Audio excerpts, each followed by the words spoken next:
और फिर उनके अगर फ़ज़ाइल की बात की जाए, उनके कमालात की, उनके अखलाक की बात की जाए, तो क्या कहना उनके अखलाक का, उनके कमालात का। ऐसी ऐसी बातें उनके बारे में रिवायात के अंदर जिक्र हुई है कि इंसान की अक्ल हैरान हो जाती है। हम सिर्फ एक रिवायत का आपके सामने किताब ही के अल्फाज पेश करते हैं ताकि अंदाज़ा हो सके कि इमाम रज़ा किस अखलाक करीमाना के मालिक थे। जबकि आप सैयद व सरदार, फज़ंद रसूल, इमाम वक्त, हुज्जत खुदा थे, लेकिन इसके बावजूद आपका अखलाक कितना करीमाना था कि जो रसूलुल्लाह के अखलाक से मुशाबे था। इब्राहीम इब्न अब्बास ये बयान करते हैं कि इमाम रज़ा अलैहिस्सलाम की जो अजीम अखलाकी खुसूसियात है वो ये थी, और ये जो खुसूसियात हैं वो एक मरतबा का वाक़या नहीं है, एक मरतबा नहीं देखी, बल्कि कंटिन्यूसली इमाम की ज़िंदगी में मौजूद थी। इमाम का तौर तरीक़ा ही यही था। फरमाते हैं कि मैंने आज तक नहीं देखा कि हज़रत इमाम अली रज़ा अलैहिस्सलाम ने किसी को अपनी गुफ्तगू से नाराहत किया हो, अपनी गुफ्तगू से नाराज़ किया हो और ऐसे अल्फाज इस्तेमाल किए हों कि जिससे सामने वाला अज़ियत महसूस करे और तकलीफ़ महसूस करे। मैंने कभी ऐसा नहीं देखा। दूसरी बात बयान करते हैं कि मैंने हरगिज़ नहीं देखा कि आपने किसी की बात काटी हो, बल्कि आप दूसरे शख्स की गुफ्तगू ख़त्म होने तक सब्र फरमाया करते थे। सुबहान अल्लाह। आज यही औसाफ कुछ उनके हकीकी वारिसीन और जो उनकी सीरत पर अमल करने वाले उलमा कराम हैं उनके अंदाज में नज़र आती है कि वो मुकम्मल बात मुखालिफिन की सुनते हैं, ख़त्म होने देते हैं कि वो क्या बात कहते हैं, उसके बाद इत्मीनान से जवाब देते हैं। वो दूसरों का तौर तरीक़ा होता है कि वो हमारी बात मुकम्मल नहीं होने देते और हमारी बात काट देते हैं, लेकिन आइम्मा सलाम के मानने वालों का तरीक़ा नहीं होता, क्योंकि इमामों का ये तरीक़ा नहीं रहा कि वो किसी की बात काटे, दूसरे शख्स की मुकम्मल गुफ्तगू सुनते थे और उसके बाद अपनी बात को बयान फरमाया करते थे। तीसरी बात कहता है कि मैंने नहीं देखा कि आपने किसी मोहताज को खाली हाथ लौटाया हो। मैंने कभी ये नहीं देखा कि किसी मोहताज को खाली हाथ लौटाया, बल्कि अपने इस्तिताअत के मुताबिक उसकी मदद फरमाया करते थे। सुबहान अल्लाह, क्या कहने। और हकीकत यही है। एक शख्स मौला रज़ा अलैहिस्सलाम की खिदमत में मदीना में हाजिर हुआ।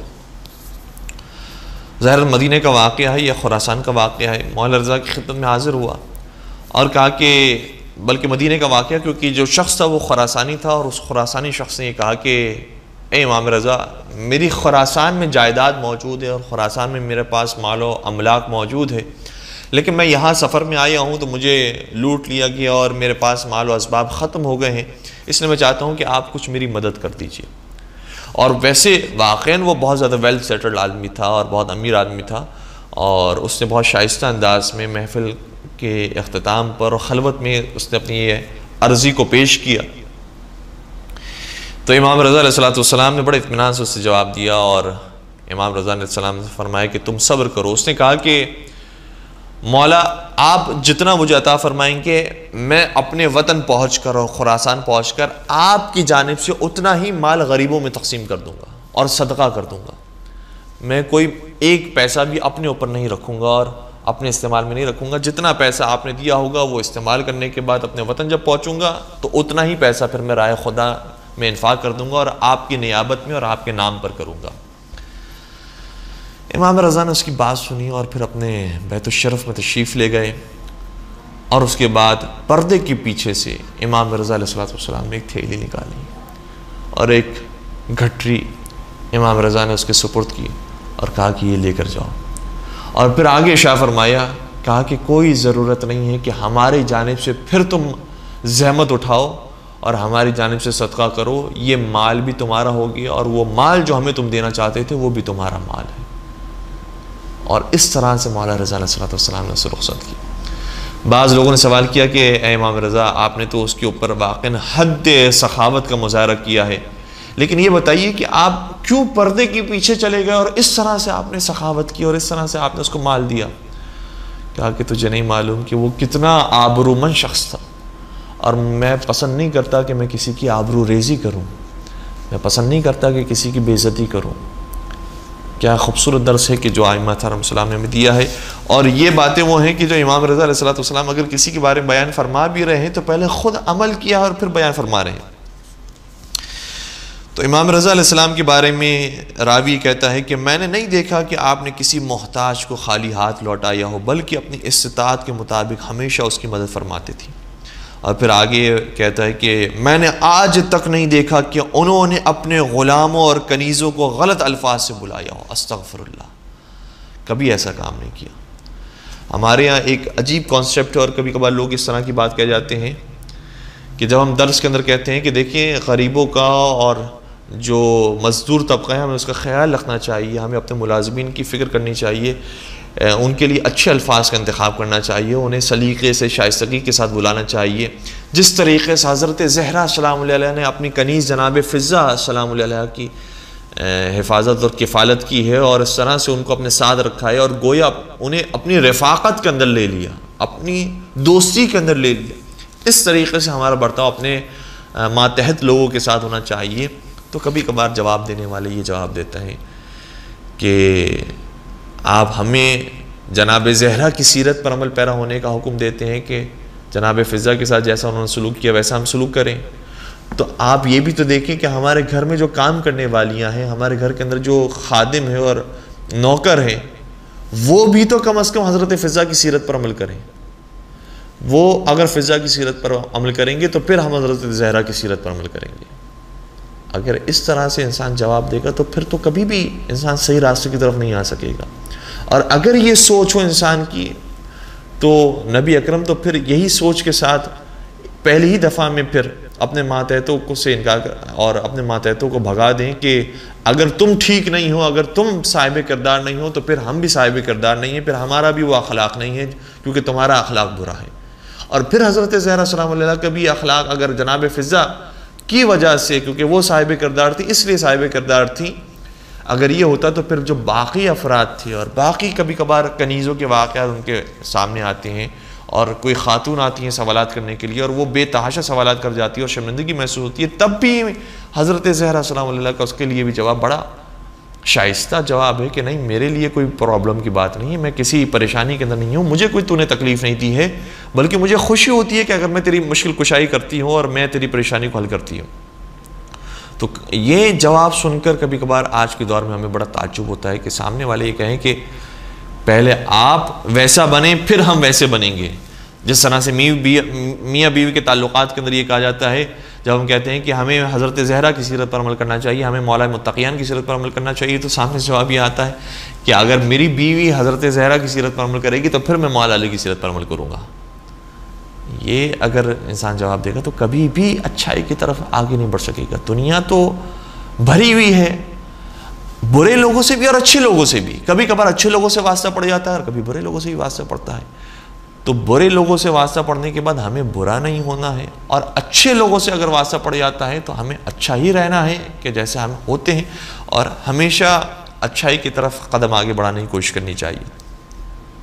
तो मौला रज़ा अलैहिस्सलाम अपने साथ खादिमों को रखा करते थे, अपने साथ अपने ग़ुलामों को रखा करते थे, और बतौर ख़ास कहा करते थे कि जो मज़दूर हैं, जो काम कर रहे हैं उन्हें बुलाओ, जो कारगर हैं, जो काम कर रहे हैं उन्हें बुलाओ, पहले वो दस्तरखान पर आकर बैठें और वो खाना तनावुल कर लें, उसके बाद हम दस्तरखान पर बैठेंगे।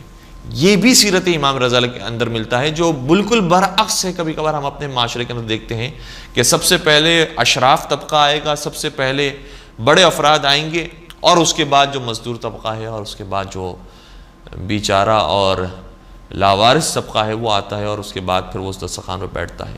अगर हम उन्हें पहले ना भी बिठाएं तो कम से कम अपने साथ बिठा दें, अपने साथ उन खादिमों को भी बिठाएं। और बहुत सारी जगहों पर ये भी हमने मंजर देखा है माशाअल्लाह से, बहुत सारी बड़ी तादाद मोमिन की ऐसी भी है कि जिनके यहाँ जो काम करने वाले, चाहे ड्राइवर हों, चाहे नौकर हों, चाहे कोई भी मासी हों, और किसी भी तरह से उनकी खिदमत करने वाले अफराद हों, उन सबको अपने साथ दस्तरखान में बिठा कर खाना खाते हैं। और इस तरह से जो तबलीग होती है, उस तबलीग का क्या कहना, और उस तबलीग, वो तबलीग जो असर रखती है वो बहुत ज़्यादा कभी कभार होता है असर मीडिया के मुकाबले में, मिंबर के मुकाबले में, और दूसरे ज़रायों के मुकाबले में, कि जो 1 to 1 सामने इंसान आमाल को देख रहा होता है कि ये मख्तबे अहले बैत के मानने वाले हैं, और ये वो हमारा दर्स है कि जो हमने अपने मौलवियों से सुना है कि शिया ऐसे होते हैं, शिया वैसे होते हैं। ये देखें कि शिया ऐसे होते हैं कि ये हमें अपने साथ बिठाते हैं और अपने साथ खाना खिलाते हैं।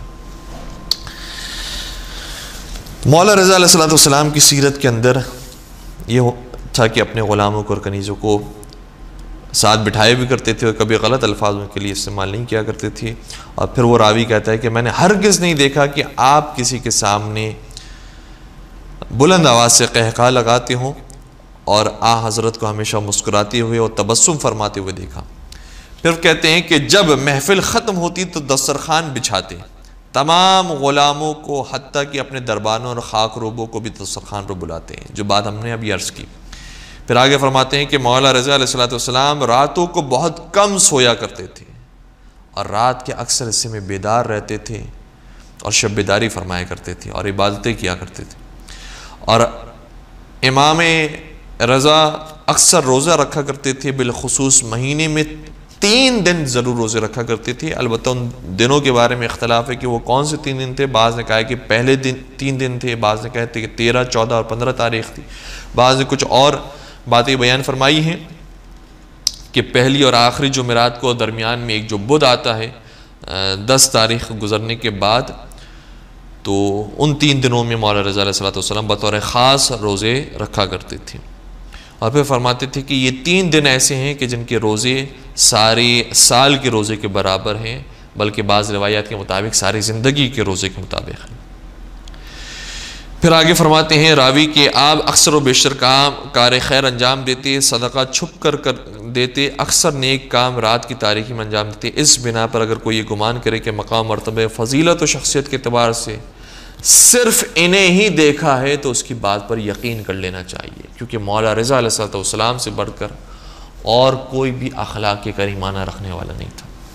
ये मौला रज़ा अलैहिस्सलाम की सीरत के कुछ हिस्से थे जो हमने आपकी खिदमत बयान करने की कोशिश की। परवरदिगार से दुआ करते हैं कि परवरदिगार मौला रज़ा अलैहिस्सलाम की सीरत पर अमल पैरा होने की हम सबको तौफ़ीक़ अता फरमा। मौला रज़ा अलैहिस्सलाम के साथ ज़िंदगी और मौत नसीब फरमा, उनकी ज़ियारतों की तौफ़ीक़ अता फरमा और मौला रज़ा अलैहिस्सलाम के सच्चे आशिकीन में हम सब का नाम शामिल फरमा। मौला रज़ा की शफ़ाअत के बारे में रिवायात कसरत के साथ मौजूद हैं कि मौत के वक्त, क़ब्र के वक्त, पुल सिरात पर मौला रज़ा अलैहिस्सलाम की शफ़ाअत नसीब होगी। परवरदिगारा हर मकाम पर अपने मौला आका की शफ़ाअत हम सबको नसीब फरमा और इमाम रज़ा अलैहिस्सलाम के सदक़े में हमारी खुशियों को दोबाला करने के लिए उनके आखिरी वारिस हज़रत हुज्जत इब्नुल हसन के ज़हूर में ताजील फरमा और उनके आशिकीन मुहिब्बीन में हम सब का नाम शामिल फरमा। रब्बना तक़ब्बल मिन्ना इन्नका अंतस समीउल अलीम व तुब अलैना इन्नका अंतत तव्वाबुर रहीम बिरहमतिका या अरहमर राहिमीन। अल्लाहुम्मा सल्लि अला मुहम्मद व आले मुहम्मद व अज्जिल फरजहुम।